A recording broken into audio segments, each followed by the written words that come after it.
சிந்து பைரவி சீரியல்ல இனி எபிசோட்ல ஃபுல் அண்ட் ஃபுல் நம்ம பைரவியும் ஆறுமுகத்தோட கண்டென்ட் வச்சியே ஓட்டிட்டாங்க.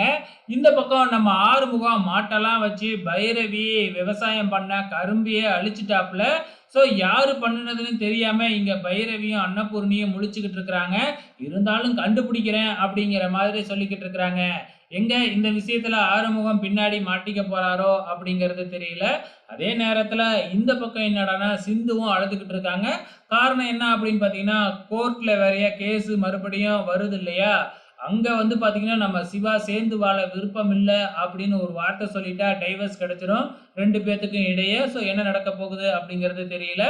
இதுக்கப்புறம் என்ன நடக்குது அப்படின்னு பார்த்தீங்கன்னா, இந்த பைரவி வக்கீலையே வீட்டுக்கு அழைச்சுக்கிட்டு வந்து, நம்ம ஆறுமுகத்துக்கிட்ட மியூச்சுவலா டைவர்ஸ் குடுக்க சொல்லி கையெழுத்து கேட்கிறாப்புல.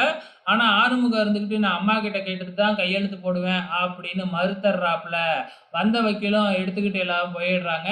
அதுக்கப்புறம் ஆறுமுகம் நேரா போய் பைரவியோட அப்பாகிட்ட தான் வந்து சொல்றாப்புல, "இந்த மாதிரி பைரவிய எப்படியாச்சும் என்கூட சேர்த்து வைங்க" அப்படின்னு சொல்லிட்டு. இப்ப அவரு என்ன செய்றாப்புல, பைரவியோட அப்பா நேரா வந்து வீட்டுக்கு தான் வராப்புல. வீட்டுக்கு வந்து அன்னபூர்ணி கிட்ட பேசி, நாம தான் பைரவியும், ஆறுமுகத்தையும் மறுபடியும் சேர்த்து வைக்கணும் அப்படின்னு டிஸ்கஸ் பண்ணிக்கிட்டு இருக்கிறாங்க. அப்கமிங்ல என்ன நடக்கும்னு தான் தெரியல. வெயிட் பண்ணி பார்க்கலாம்.